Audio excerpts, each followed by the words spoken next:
안녕하세요. 책 읽는 아줌마 엔다줌마입니다. 오늘도 장은주 작가님의 이토록 삶이 채워지는 순간들을 낭독해 보면서 여러분들과 함께 귀한 깨달음 얻을 수 있었으면 좋겠습니다.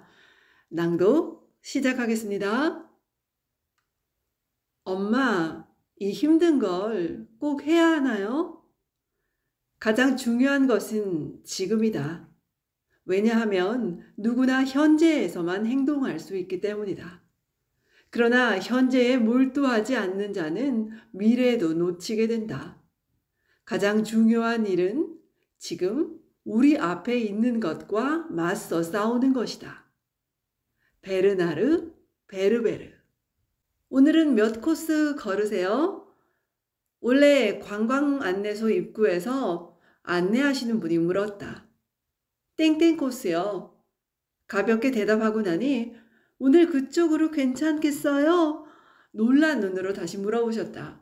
아, 네. 오늘같이 더운 날 그쪽은 너무 힘드실 텐데요. 길이 공사 중이거나 특별히 문제가 있는 줄 알았다. 그런데 날씨가 너무 더워서 걱정하시는 게 아닌가. 코스에 대한 특별한 정보가 없고 상황을 몰랐다. 숙소에서 가깝다는 이유로 선택한 길이었다. 계곡이 있어 시원하고 산길이라 좀 나을 것 같아 선택한 코스. 출발할 때만 해도 이게 얼마나 힘든 길인지 알지 못했다. 굽어진 산 중턱 둘레길을 걷는데 덩치 큰 소 3마리가 눈에 들어왔다. 느릿느릿 풀 뜯고 있는 모습에 아이들 눈이 다시 커졌다. 소를 뚫어져라 쳐다보는 순간 갑자기 코에 이상한 신호가 왔다. 갑자기 아이들이 소리를 질렀다. 엄마, 저거요. 조심하세요. 발 옆을 보니 축구공만한 소의 배변 덩어리들이 흩어져 있었다. 사이즈가 어마무시했다. 이런 더운 열기 속에 얼마나 있었던 걸까?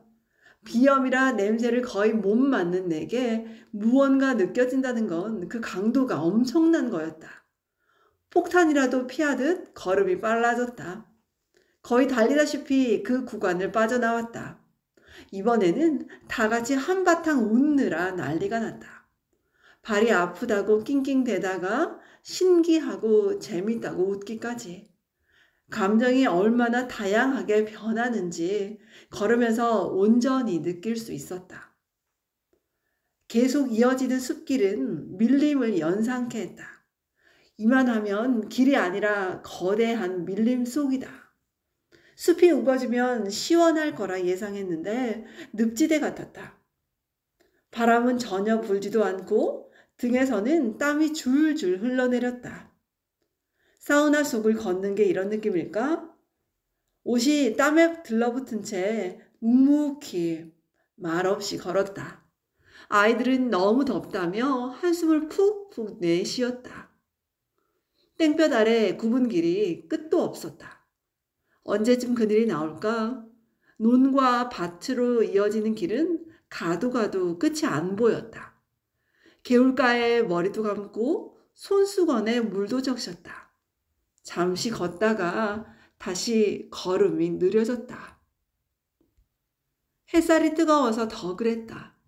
길을 건너 작은 구덩이 속을 통과하니 또 밭으로 이어졌다. 다리에 힘이 없어서 터벅터벅 걸었다.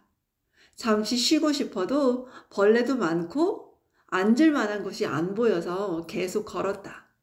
묵묵히 행군하는 기분이 이럴까? 그저 작은 벤치 하나가 간절해졌다. 마침 큰 정자 안에 벤치가 있어 쉬어간다. 양말도 벗고 종아리 마사지를 했다. 힘들어 보이는 아이들에게 차례로 다리를 주물러 주었다. 아들이 물었다. 이렇게 더운데 이 힘든 걸 꼭 해야 돼요? 이만큼 왔는데 다시 갈 수는 없잖아. 끝까지 한번 가보자. 시원한 에어컨 아래 있으면 제일 편한데 너희들이 고생이구나. 더워서 헉헉거리며 걷는 아이들을 보니 좀 안쓰러워 그런 마음도 들었다. 나는 도대체 무엇 때문에 이 길을 택한 것인가? 조용히 걸으며 자문해 보니 생각이 분명해졌다. 어차피 집에 있어도 덥고 땀이 난다. 방 안에 가만히 있으면 당장에는 좋지만 무엇이 남을까? 몸은 쉴지 모르나 마음은 더 불편하다. 가만히 있기 어려운 상황이라면 의미 있는 일을 하면서 땀이 나면 더 좋지 않을까? 결론에 이르자 마음이 평온해졌다. 이 여름에 너처럼 걷는 사람이 얼마나 되겠니? 누구나 여기 올 수 있지만 아무나 도전하지는 않는다. 지금은 힘들어도 나중에는 엄마한테 고마워할 거다. 그때 아이들이 속삭이는 말이 작게 들려왔다. 우리 엄마니까 이런 걸 하지. 누가 하겠어. 늘 그랬듯 시작할 때는 해야 하는지 모르겠다는 불평이 따랐다. 그런데 막상 해보면 결과가 늘 좋았다. 그런 시간이 반복되면서 서서히 아이들도 깨달은 것 같다. 그때는 힘들어도 지나고 나면 의미 있는 시간이었다는 것을. 그날 숙소에 돌아와 아이들이 물었다. 엄마는 안 힘들었어요? 엄마도 힘들었지. 뭐라 말할 수도 없으니 그냥 걸었을 뿐이다. 그런데 아무 내색을 안 해서 아이들은 엄마가 안 힘든 줄 알았단다. 때론 힘들어서 그냥 걷기만 할 때가 있다. 말로는 그 힘든 걸 다 표현할 수가 없으니. 사실 잠들기 전에 종아리에 감각이 없었다. 체력이 2배로 방전된 기분이 들었다. 하지만 그렇게 걸어도 잘 자고 일어나면 충전이 된다. 아무 일 없었다는 듯이 회복되는 게 신기하다. 그 피로를 잊고 또다시 길 위에 서게 된다. 걸으면서 아이들과 평소 하지 못했던 깊은 이야기들을 많이 나누었다. 특히 생명이란 참 소중하다는 것. 모든 생명은 끝이 있는데 우리의 삶도 이 길처럼 언젠가는 끝이 난다. 그 끝이 있기 때문에 한 걸음씩 나아가는 과정이 의미 있는 것이다. 우리는 목적지에 닿아야 행복해지는 것이 아니라 여행하는 과정에서 행복을 느낀다는 앤드류 매튜스의 말처럼 그 과정에서 행복과 보람을 느꼈다.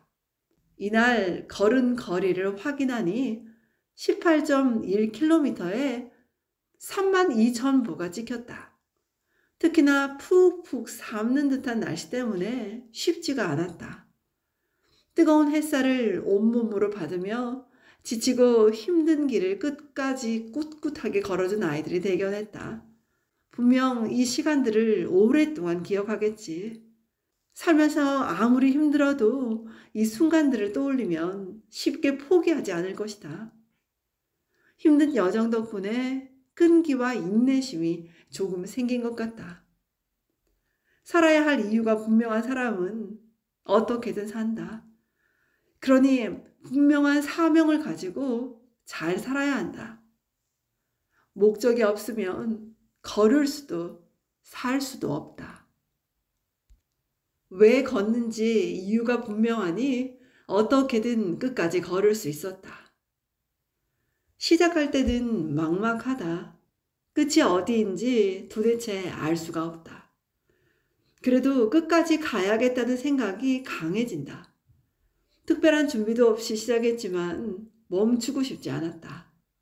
오히려 길 끝에 어떤 게 기다리고 있을까 더 궁금해졌다. 길 위에서 보이는 것은 일부에 불과하다. 계속 가보면 내가 걸어온 길이 어느 정도 보인다. 때론 끝까지 가야만 알 수 있는 것도 있다. 길이 어떤지는 직접 가보지 않으면 모른다. 그러니 그냥 걸을 수밖에. 언제 끝날지 모르는 인생처럼 묵묵히 걷는 것밖에 답이 없다. 지금까지 장은주 작가님의 이토록 삶이 채워지는 순간들을 낭독해 보았습니다. 오늘도 잘 들어주셔서 감사합니다, 여러분. 엔다줌마였습니다. 고맙습니다.